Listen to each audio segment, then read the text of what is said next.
Muy buenas noches.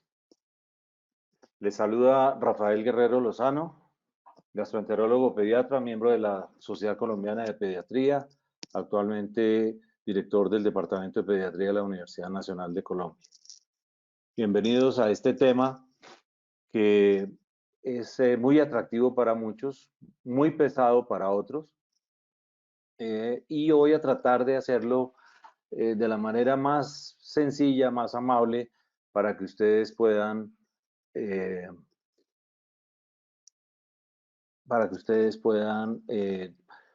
tomar algunos apuntes y para que ustedes puedan eh, tener respuestas a algunas de sus preguntas en el curso de esta charla.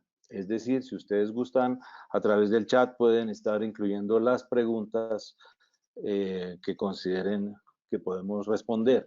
Entiendo que este webinar va a quedar grabado y va a quedar disponible en la página de la Sociedad Colombiana de Pediatría y está siendo transmitido también por Facebook. Bueno, entonces, este es un tema, como decía, que realmente está creciendo enormemente. Si ustedes revisan la literatura de los últimos 20, 30 años, entenderán que esto va de una manera realmente geométrica.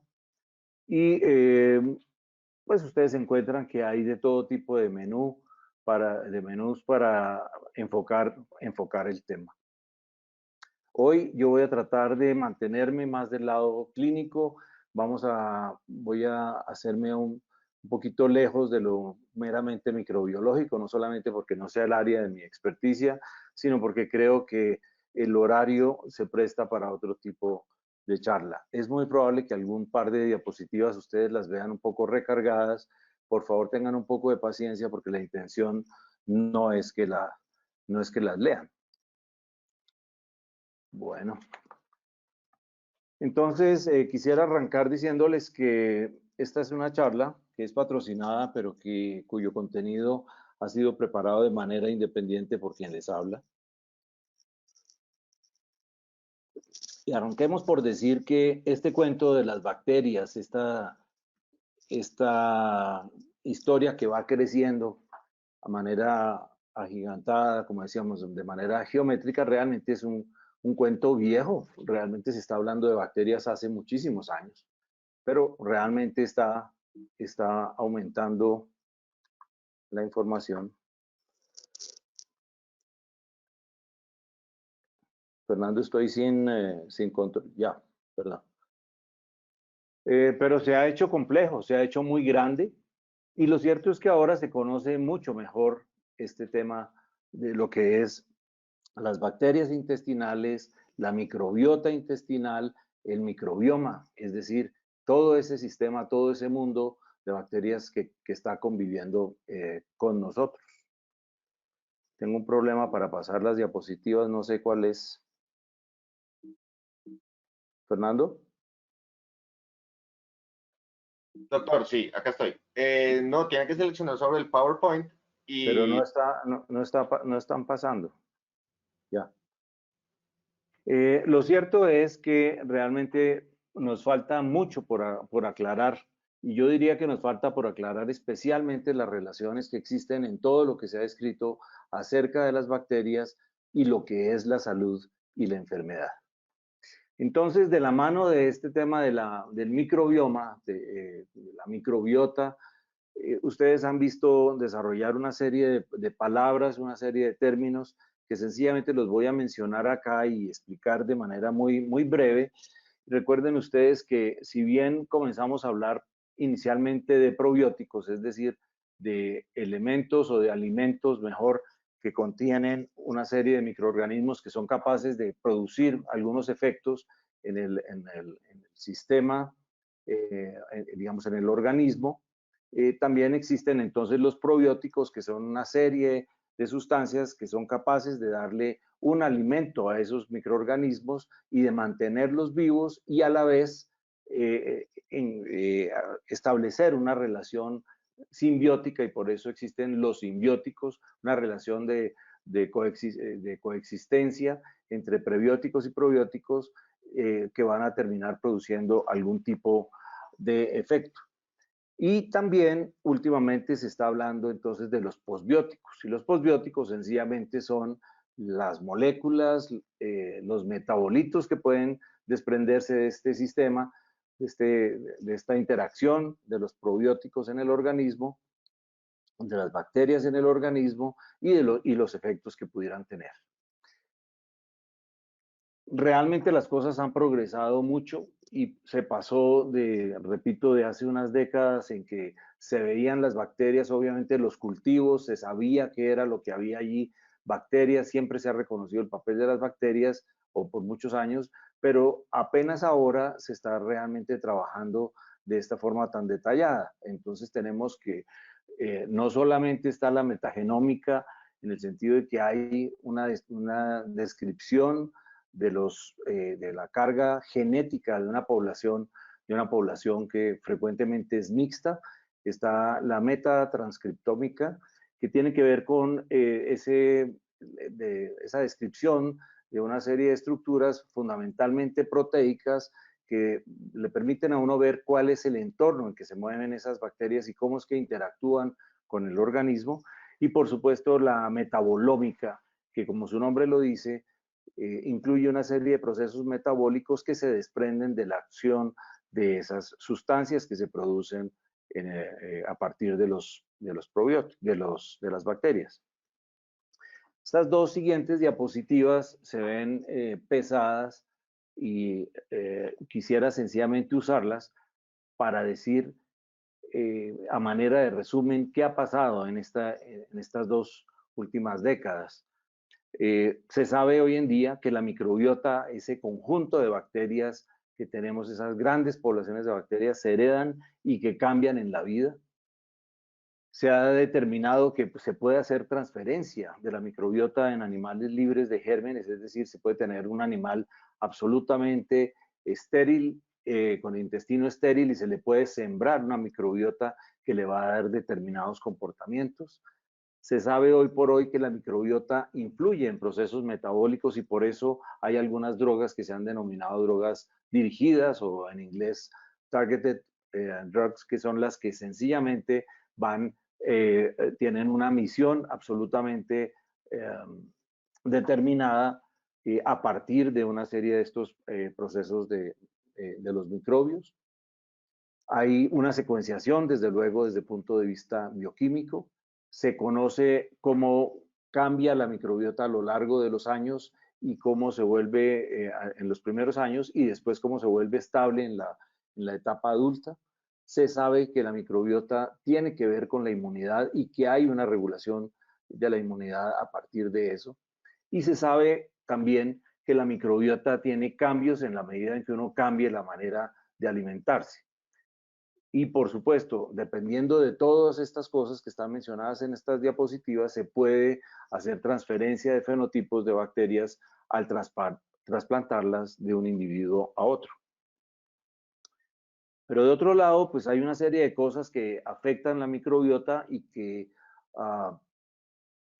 terminan caracterizando la microbiota de alguna manera. Uno es que la microbiota misma favorece la resistencia a la colonización, entonces se establece digamos, como una dualidad en el sentido de que por un lado uno pudiera estar manejando la calidad de la microbiota a través, por ejemplo, de la utilización de antibióticos, pero por el otro lado la microbiota misma estaría defendiéndose y procurando mantener un equilibrio y procurando que los elementos microbiológicos que se consideran que no son buenos pudieran mantenerse a raya.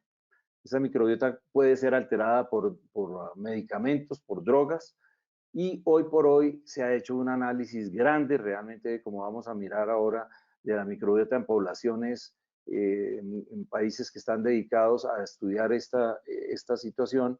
Realmente la información es muy, muy grande. De manera que, dicho esto, pues hay realmente muchísimos aspectos que uno pudiera tocar que no van a caber en una charla como de esta naturaleza.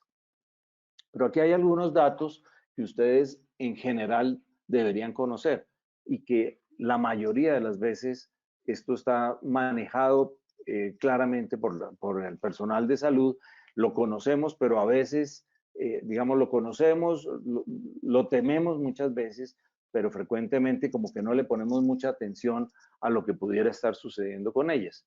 Digamos que por el término microbiota, además de las bacterias, se incluyen allí las formas arcaicas, por eso se llaman arqueas, que originalmente incluían las monedas, los virus, los fagos, levaduras y hongos, es decir, es una población mixta.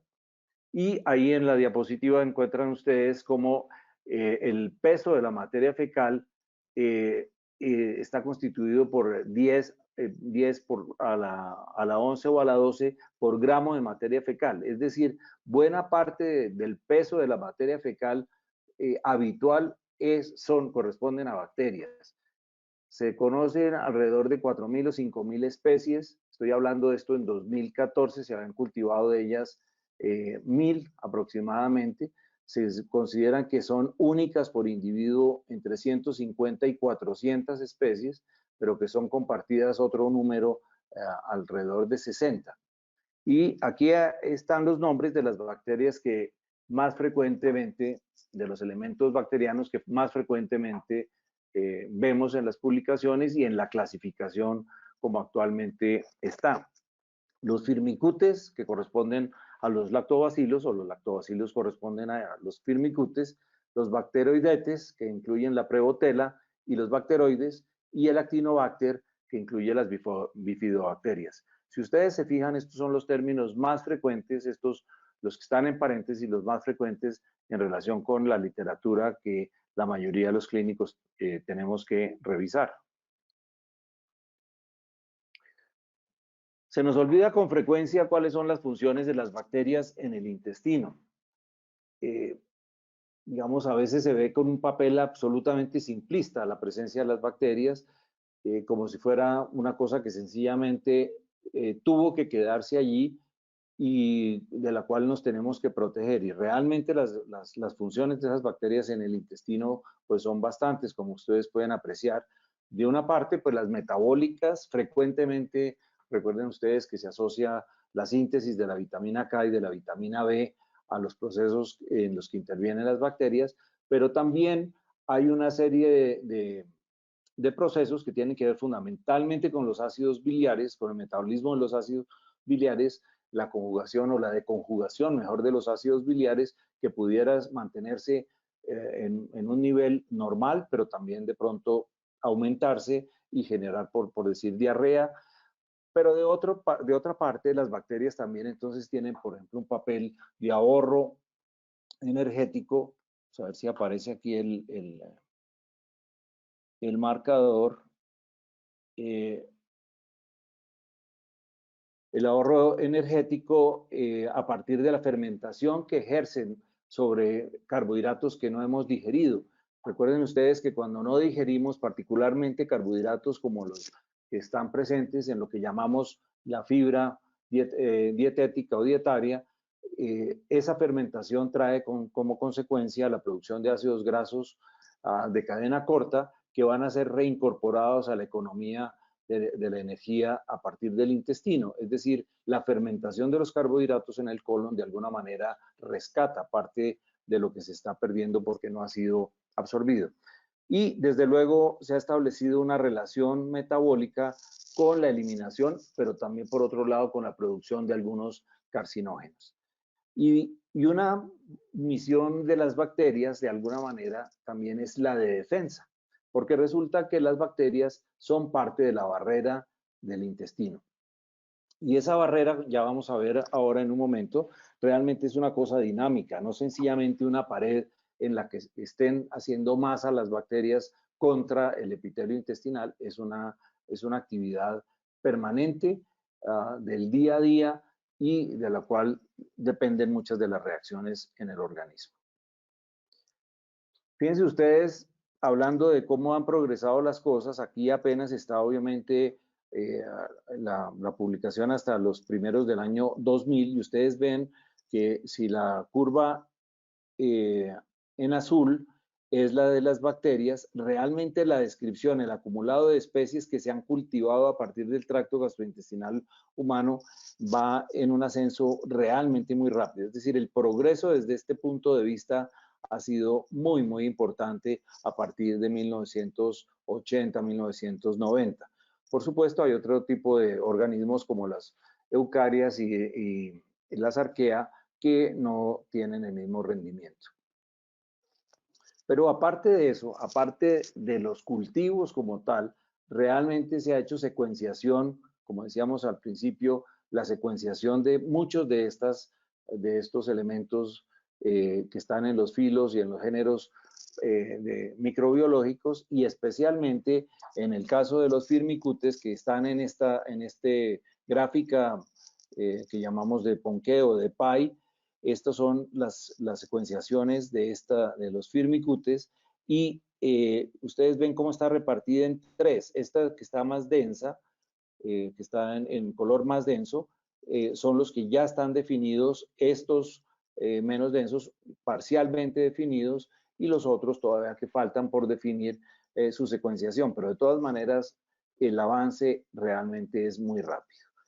Y siempre hablamos de las familias, de las bacterias, y decimos de un tipo de bacteria al otro, pero se nos olvida realmente que esto va con una clasificación muy juiciosa y que realmente es complejo. Aquí sencillamente para ilustrar, ustedes ven el concepto de familia a partir del filo, clase, orden, familia, y vean que de ahí para abajo, pues obviamente sigue género, especie y subespecie, y aquí apenas está lo que es la familia de las enterobacteriáceas, de manera que ustedes ven que es una cantidad de nombres inmenso.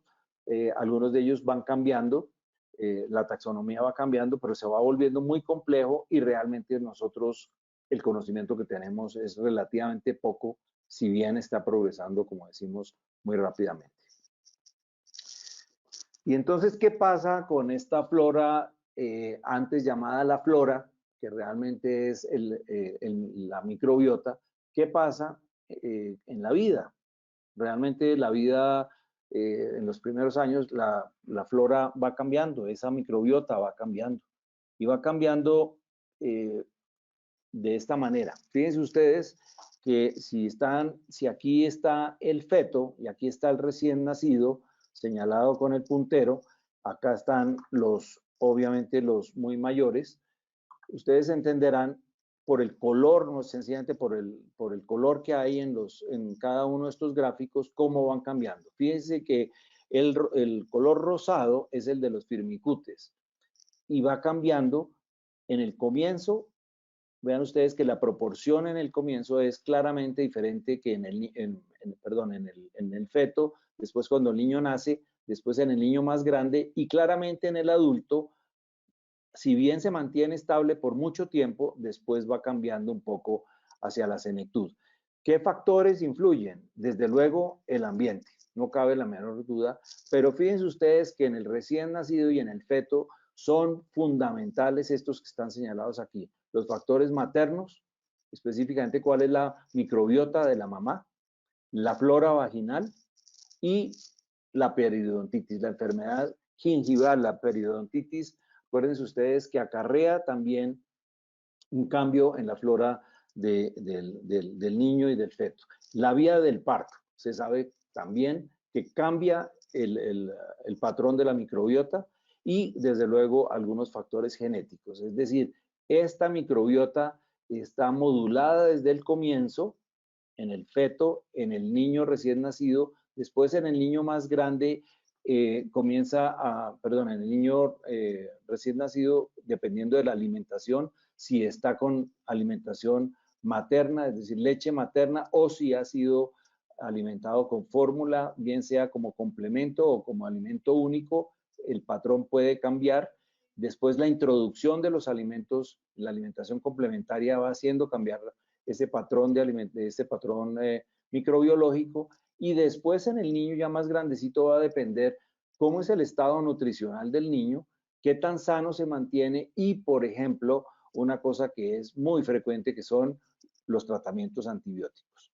Y a veces los dejamos como ahí de un ladito y resulta que un niño puede tener a determinadas edades recurrencia de tratamientos antibióticos, digamos que muchos de ellos que pudieran considerarse, si no inapropiados, por lo menos no plenamente justificados. Entonces, hay influencias durante un tiempo, la microbiota después se torna estable y finalmente vuelve y cambia un poco.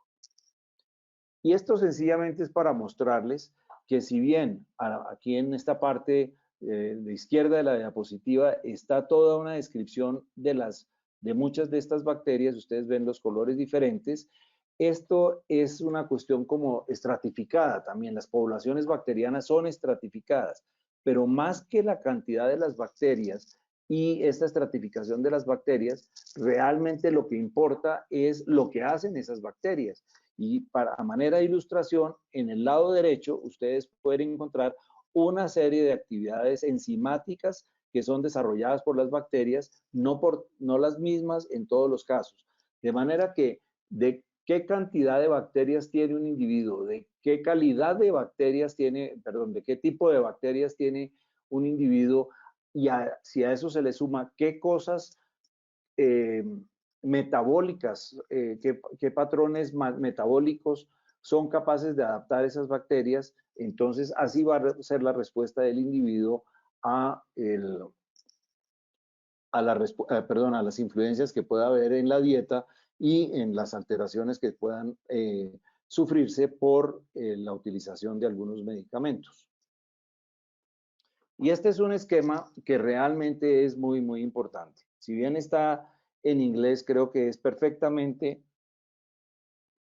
entendible y tiene que ver con el concepto de diafonía. Diafonía es la traducción de lo que en inglés se llama el crosstalk, es decir, esa relación que hay de las bacterias con el intestino.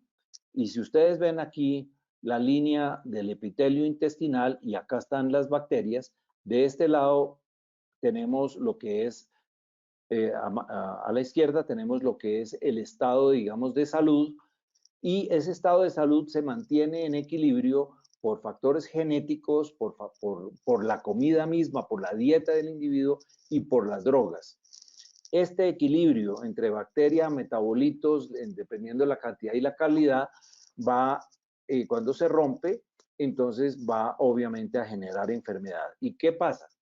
¿Qué pasa? Que cuando se rompe, entonces se deja de producir el propionato y el butirato, se dejan de leer adecuadamente las señales que estas células pueden detectar aquí la presencia de cantidad de bacterias o del tipo de bacterias que está, y se rompe esta estimulación que se hace de aquí para abajo, que es la producción de algunas proteínas que son capaces de mejorar la síntesis del péptido Y y del péptido similar al glucagón, que son los que van a ir en últimas a disminuir la cantidad, el consumo energético y el azúcar el nivel de azúcar en la sangre, y aparte de eso limitan lo que es la respuesta inmune, o mejoran la respuesta inmune dependiendo de lo que sea el caso. Cuando esto se rompe, entonces ustedes pueden apreciar en la gráfica que realmente el ciclo de propionato butirato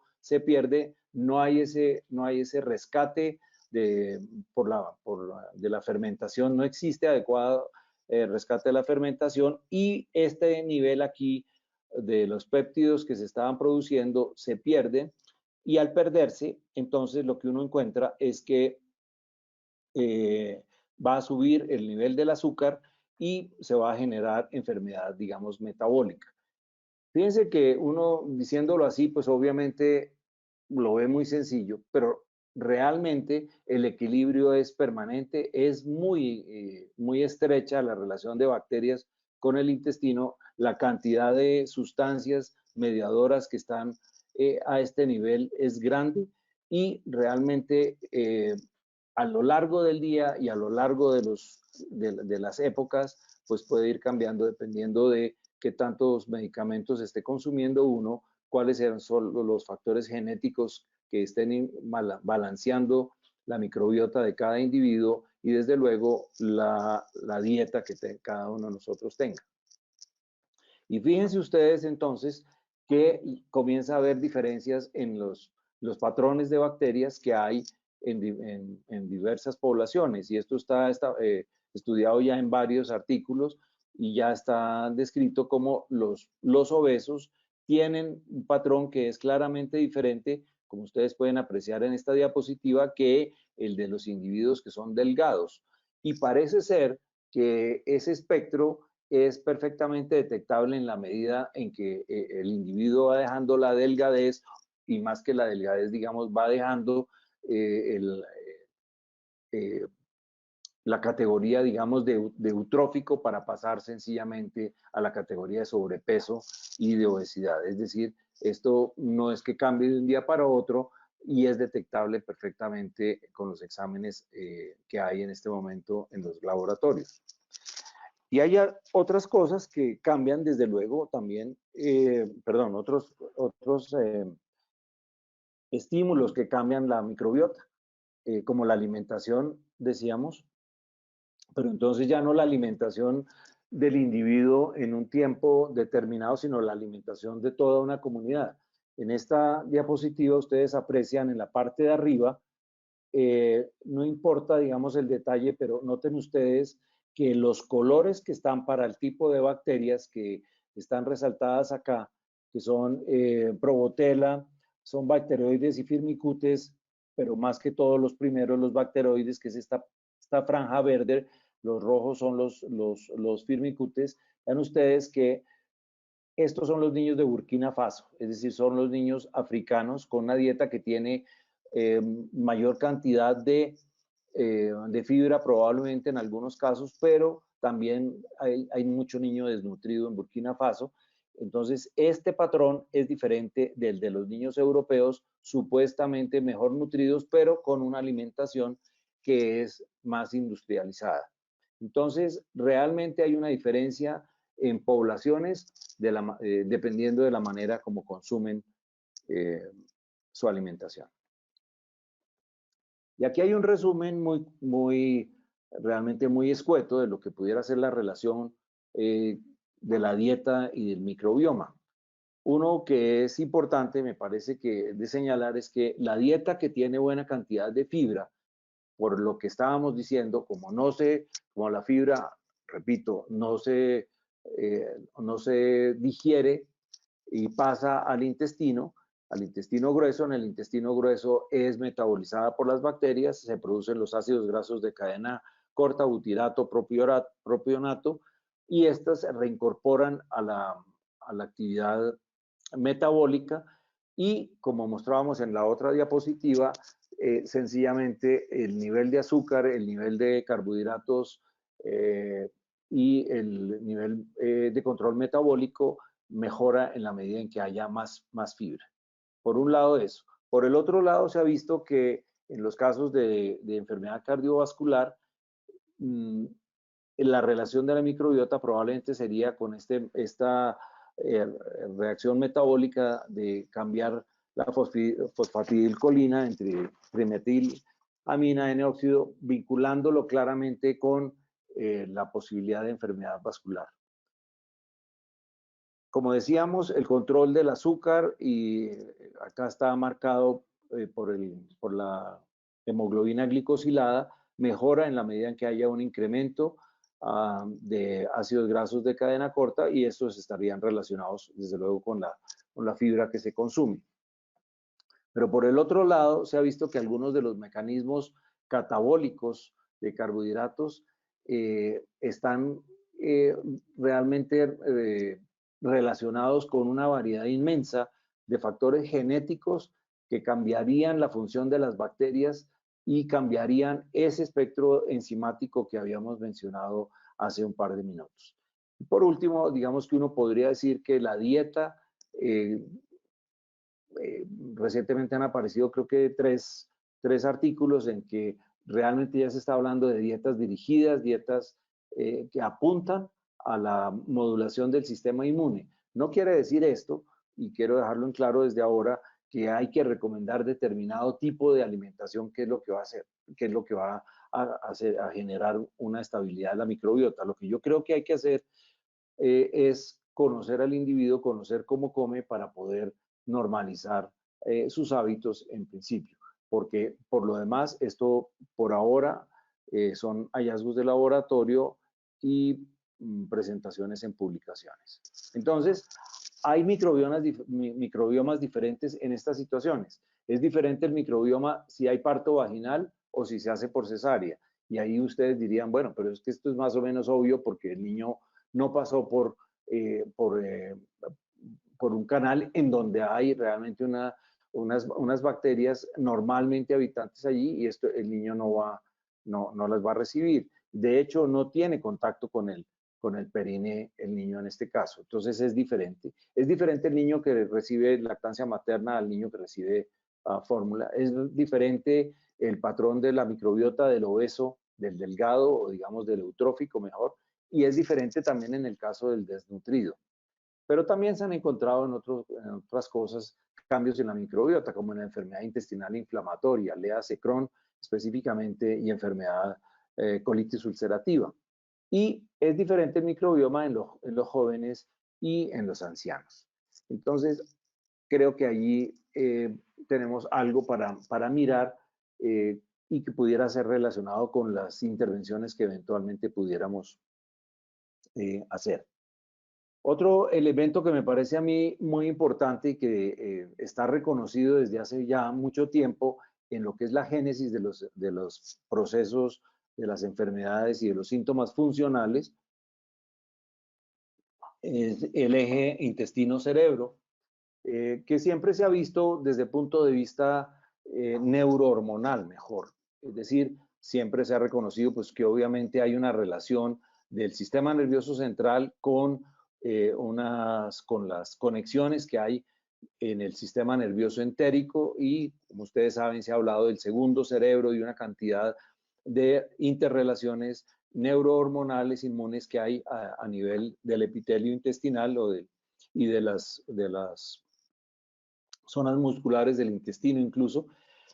Pero quizás lo más importante de esto es que en los últimos años se le ha dado una gran relevancia a la microbiota intestinal en el sentido de que esa microbiota que se mantiene estable en el caso del estado de salud del individuo, a veces por alguna u otra razón se desestabiliza, pero no solamente por cosas que uno pudiera decir que son las drogas o la dieta, por ejemplo, sino a veces se desestabiliza, por ejemplo, por infecciones virales y al desestabilizarse como que desajusta absolutamente todo lo que sucede y por eso podría uno encontrar que en algunos casos, por ejemplo, de diarrea bacteriana o a veces de diarrea viral, estos individuos pudieran desarrollar, que los que tienen intestino irritable pudieran tener una exacerbación de los síntomas en la medida en que se va resolviendo el cuadro,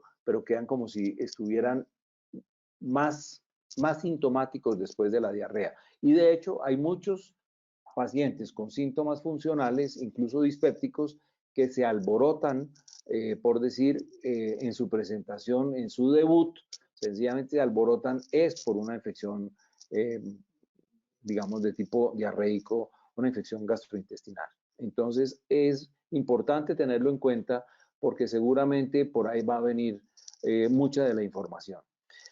Aprovecho este momento para decir que seguramente si bien esto, como digo, va a ser carrera y hay que tenerlo en cuenta, no quiere decir esto que se deba hacer lo que ya se está viendo y es que a muchos niños que tienen síntomas funcionales se les está bombardeando con antibióticos para hacer una especie de barrido y después una recolonización.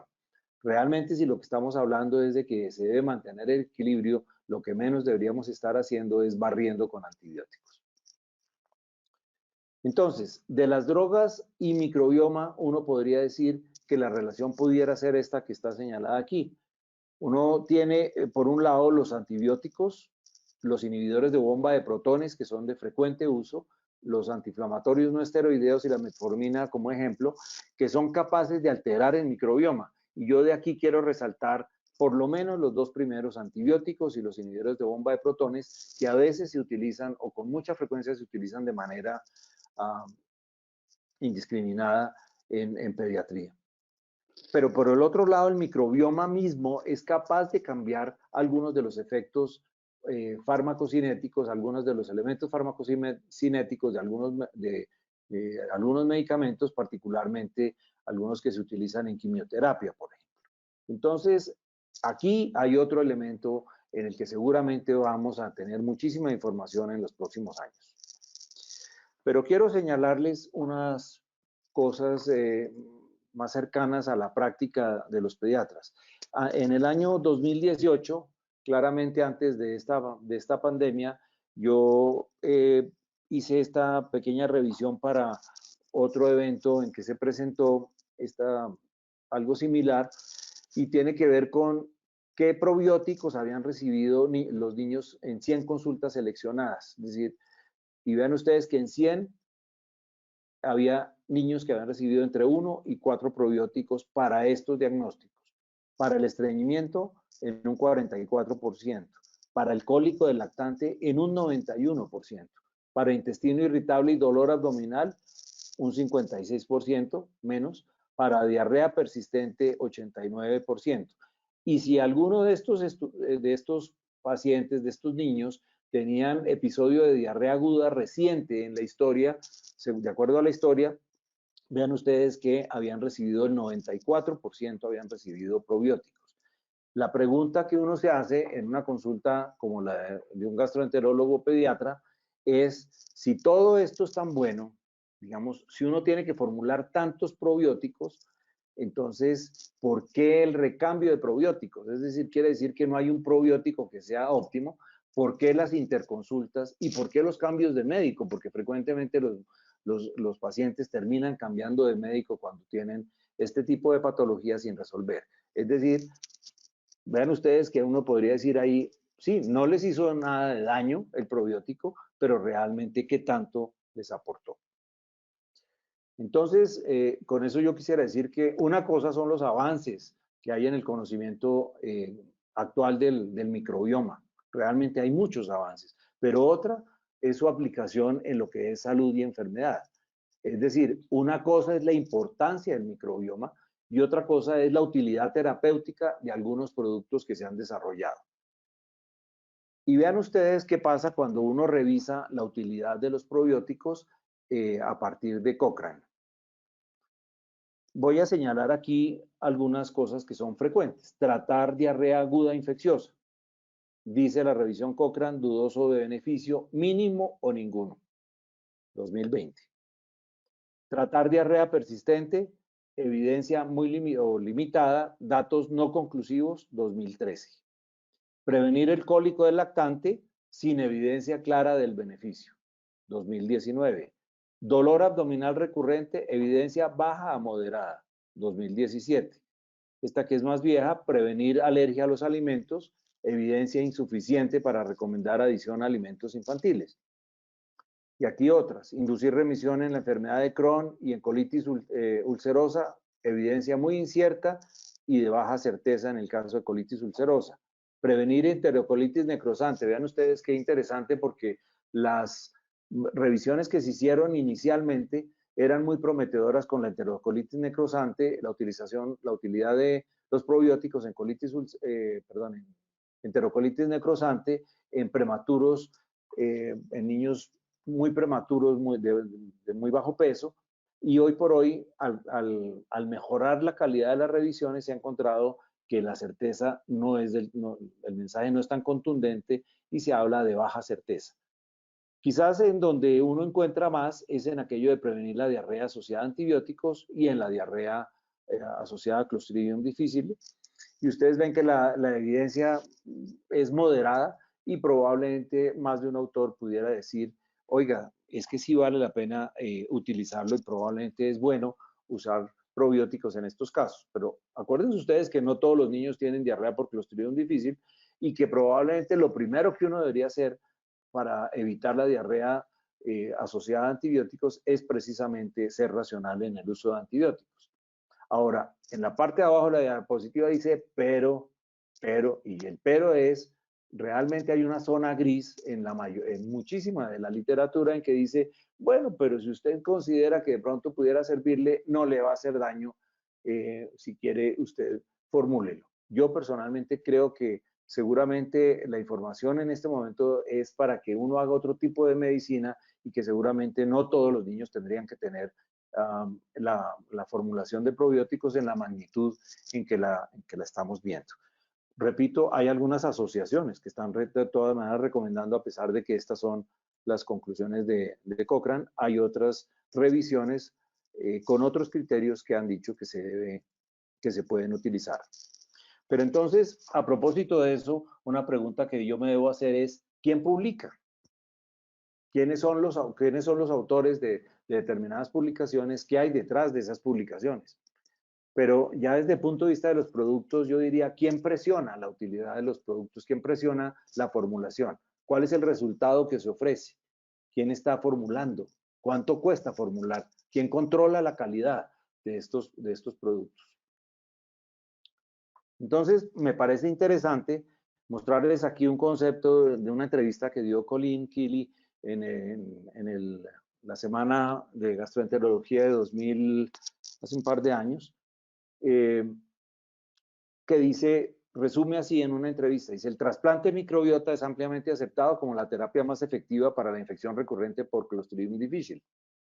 Sí, y en ese momento todavía no estaba bajando el auge del trasplante de microbiota, que como ustedes saben en este momento es un poco menor por las dificultades que se han presentado y particularmente en niños, pues no va. Existe, pues no va como pudiera pensarse en adultos, quiero decir. Existe evidencia extremadamente limitada acerca de probióticos en cualquier condición. Hay pequeña evidencia en cuadros de intestino irritable y algo en la prevención de diarrea asociada a antibióticos. Y ella dice, no recomiendo probióticos en general para aquellos individuos sanos que quieren mantenerse así. Es decir, no hay ninguna evidencia para que esto se haga. Entonces, yo diría que lo central de esto es saber que existe un sistema muy importante de bacterias que interactúa con nosotros por dentro, que ese microsistema son las bacterias y otros elementos, los virus y como decíamos, los fagos y esto, que están íntimamente en relación con en el lumen intestinal, con el epitelio intestinal, y que en la medida en que uno preserve la barrera, es decir, preserve la capa de moco, es decir, el paciente esté bien hidratado, que uno no esté administrando medicamentos que barra los elementos de protección, en la medida que el individuo esté bien nutrido, seguramente que ese papel de barrera va a funcionar mucho mejor y entonces uno ahí estaría bien. Y uno diría, lo que hay que hacer es darle una alimentación normal, favorecer el consumo de fibra en algunos casos, pero en general dar una alimentación normal y limitar los productos para cuando realmente, los productos probióticos para cuando realmente se necesite. Por otro lado, uno podría decir, entonces habrá algunas cosas en la alimentación que se pueden mejorar con probióticos, que sería, digamos, una discusión para dar más adelante. ¿Qué podemos hacer realmente? Yo creo que hay que favorecer el parto por vía vaginal. Creo que para nadie es una sorpresa conocer las estadísticas del número de cesáreas actuales en muchas partes. Creo que hay que fomentar la lactancia materna. Tenemos que pasar de ese discurso de que la lactancia materna es la mejor, pero por debajo de cuerda se están formulando se están recomendando algunas fórmulas, a veces innecesariamente, es decir, hay que fomentar la lactancia materna. Creo que hay que usar racionalmente los antibióticos.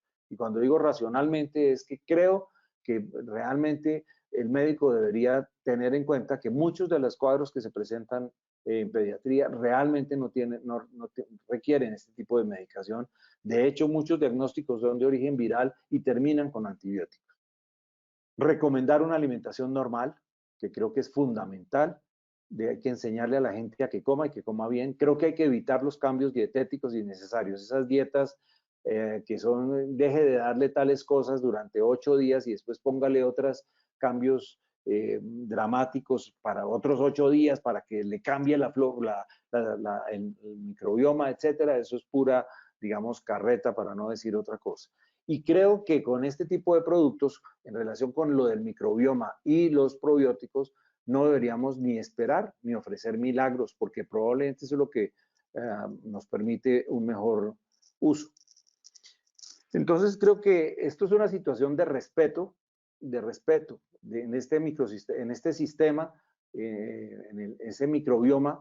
Nosotros debemos respetar las bacterias para que las bacterias respeten igualmente esa relación que hay con el intestino.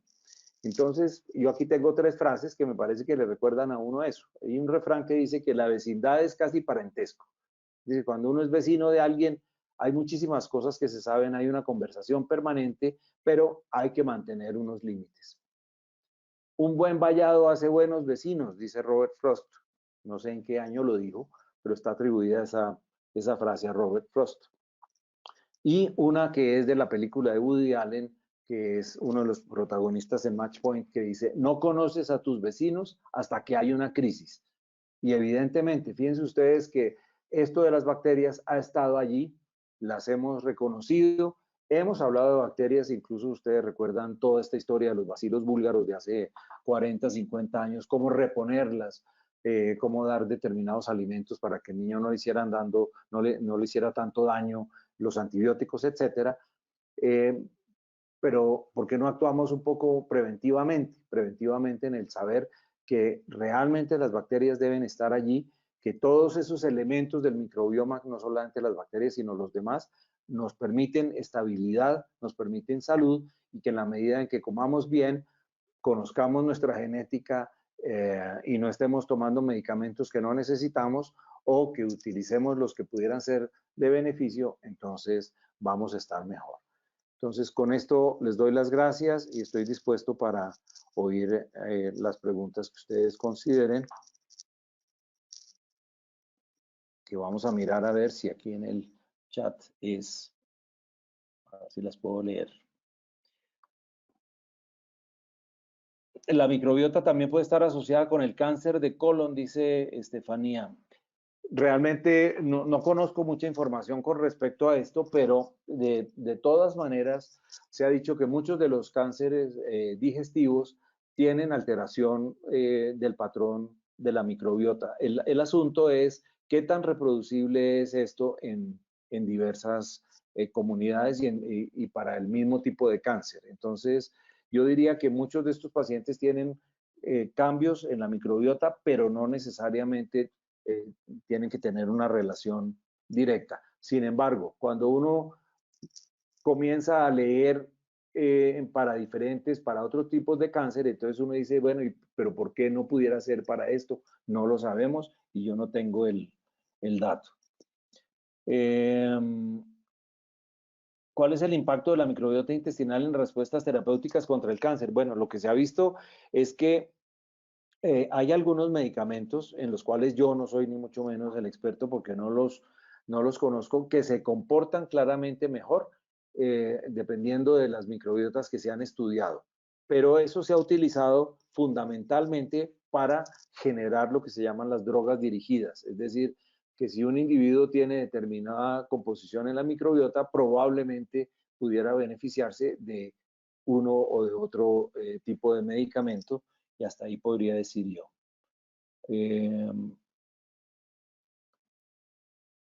Hay genes parálogos u ortólogos demostrados en sinergia funcional. Realmente no entiendo la pregunta, pero no la sabría contestar tampoco. Hay genes parálogos, sinceramente no conozco el término, de manera que no puedo contestar. Si alguien me ayuda, les agradezco.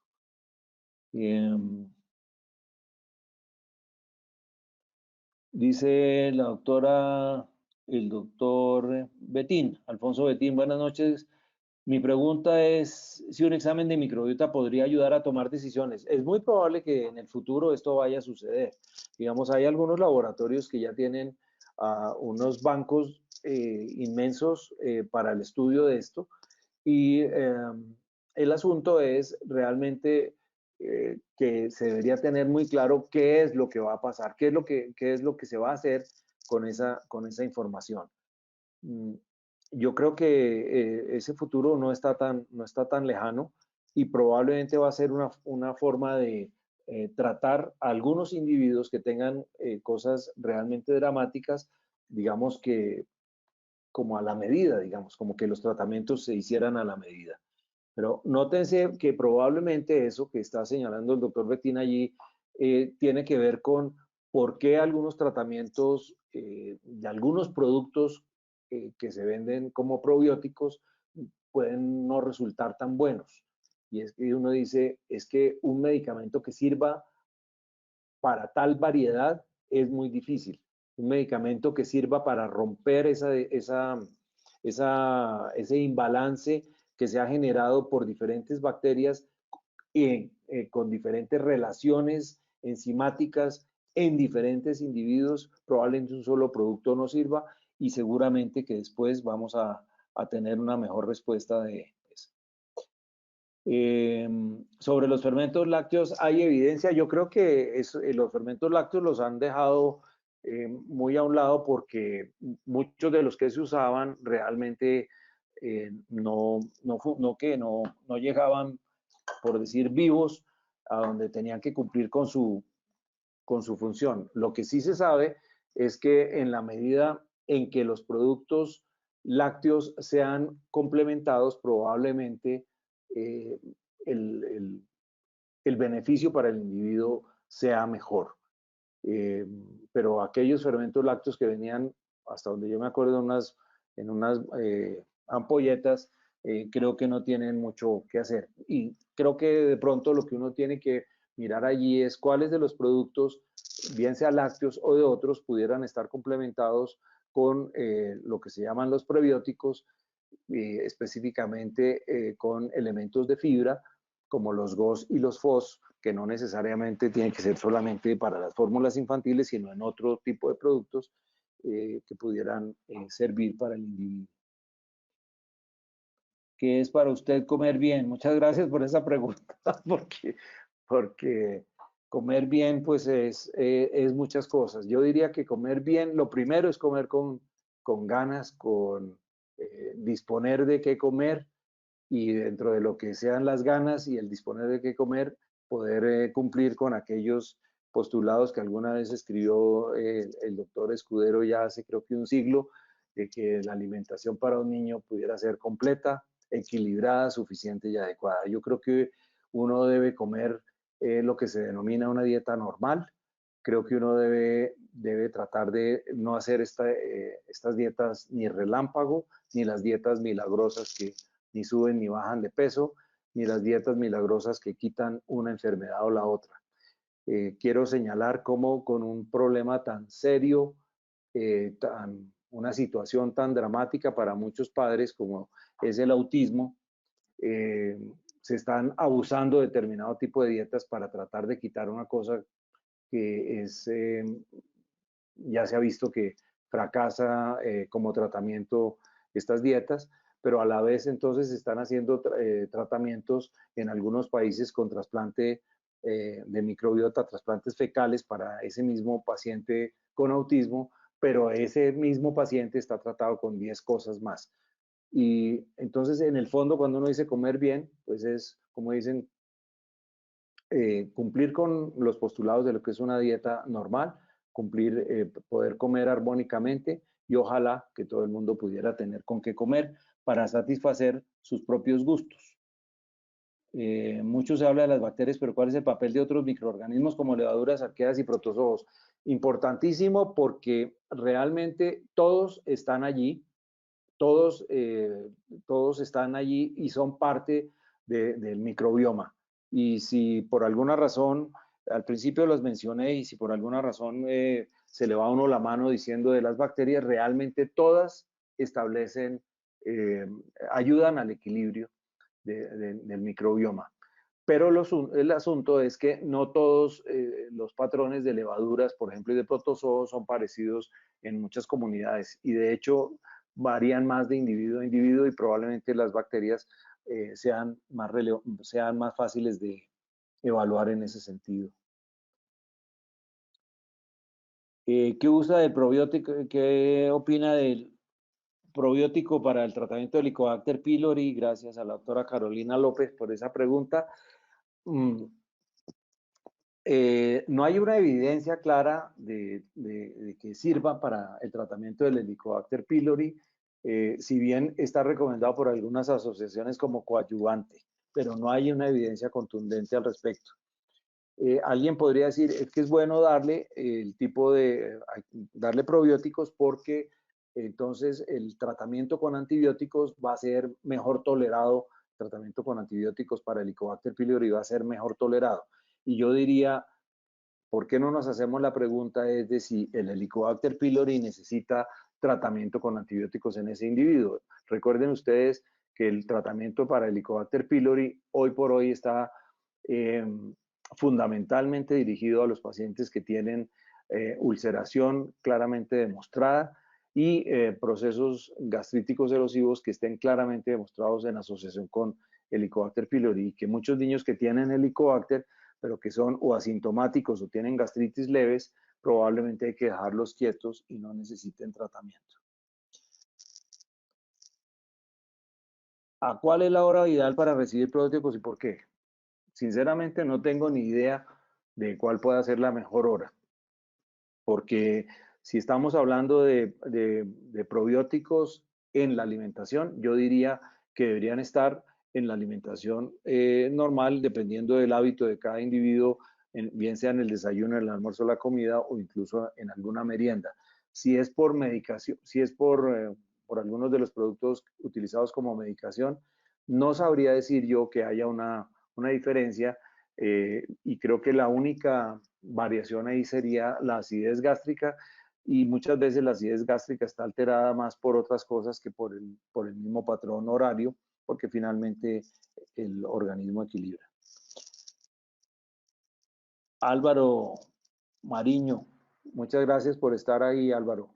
Y los posbióticos, ¿qué hay de nuevo? Pues yo le puedo decir, Álvaro, que los posbióticos, lo más nuevo es tal vez el nombre, en el sentido de que en los posbióticos, como usted sabe, incluye eh, muchos metabolitos y muchas sustancias producidas por las bacterias y eso, y creo que entonces uno dice, pero a la hora de la verdad, pues es lo mismo poniéndole otro nombre. Es un efecto, es el efecto de un efecto, es decir, ¿qué produjo la bacteria? Una sustancia, un metabolito, y ese metabolito es el que sirve, es el que hace el efecto benéfico o es el que hace el efecto deleterio, pues hasta ahí podría yo decir.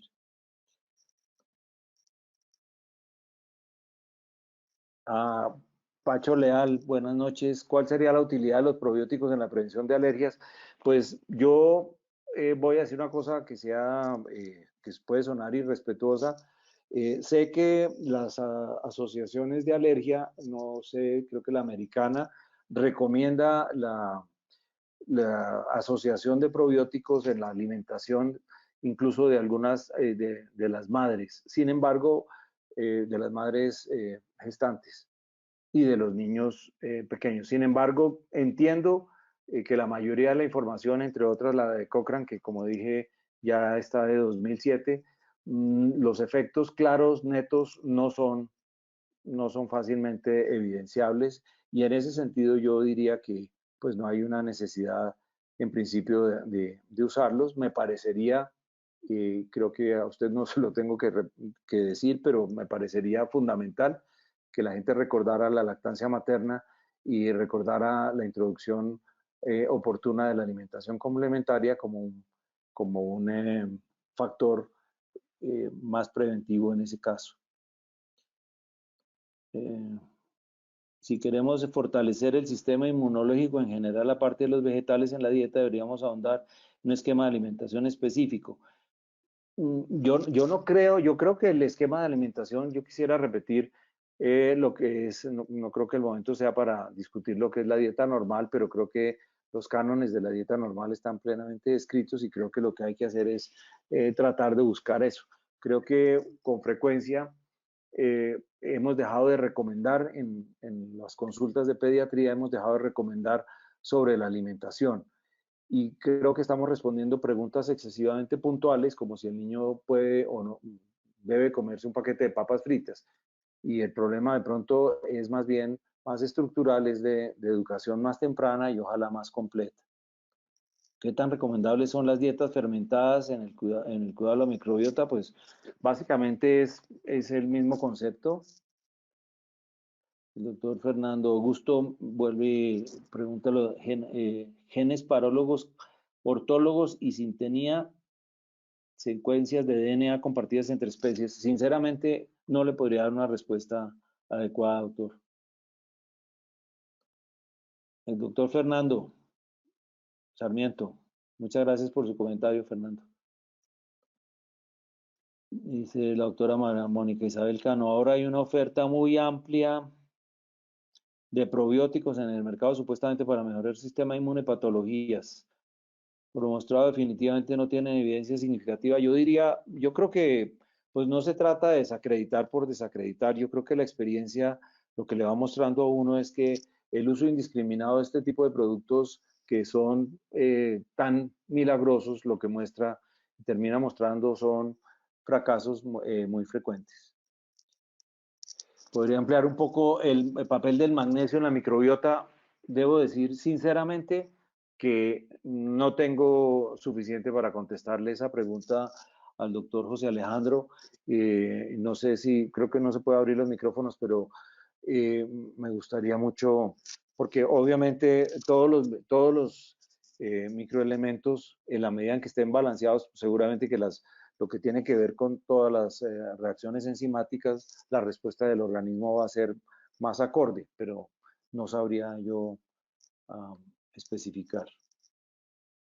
¿Se puede utilizar un pool de bacterias y hongos para el tratamiento de una enfermedad gástrica? Pues depende realmente de qué tipo de enfermedad, pero lo que yo quisiera resaltar a partir de esa pregunta es que precisamente la intención en las enfermedades graves, gastrointestinales y específicamente en la enfermedad por Clostridium difficile, ha sido precisamente eso. La intención ha sido precisamente preparar la microbiota de un individuo supuestamente sano para instalársela a otro para que funcione realmente mejor, y a la hora de la verdad lo que se termina haciendo es precisamente ese pool. Adriana Margarita dice, es triste que los médicos no sabemos de nutrición.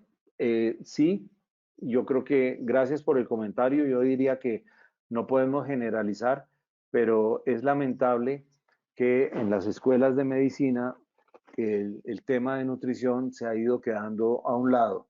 En la Universidad Nacional hemos intentado, tanto para pregrado como para el posgrado, se ha retomado con el profesor Fernando Sarmiento, se han tomado muchos de los elementos de nutrición, y realmente es difícil retomar porque por mucho tiempo eso fue un fuerte de los pediatras, la nutrición, y yo creo que se ha ido perdiendo y que tenemos que hacer un trabajo allí en las escuelas para ver cómo podemos mejorar las cosas. La dieta cetogénica, la microbiota del niño, yo pensaría que sí tiene que haber cambios por la forma como se administra la cantidad, por ejemplo, de grasas que se dan a los niños, pero no tengo no conozco estudios al respecto.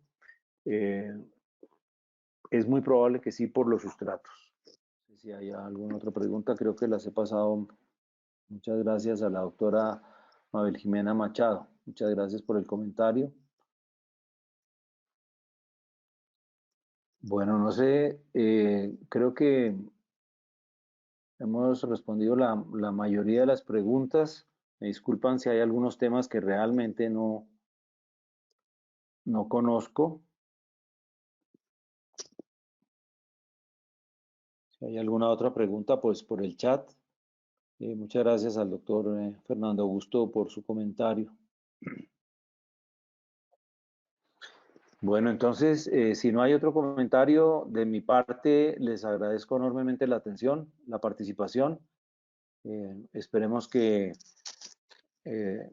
estos pocos conceptos, digamos, de orden práctico sirvan precisamente para el ejercicio de los médicos y de los médicos generales y de los pediatras, que son los que están atendiendo buena parte de nuestra población, o los que deberían estar atendiendo buena parte de nuestra población infantil.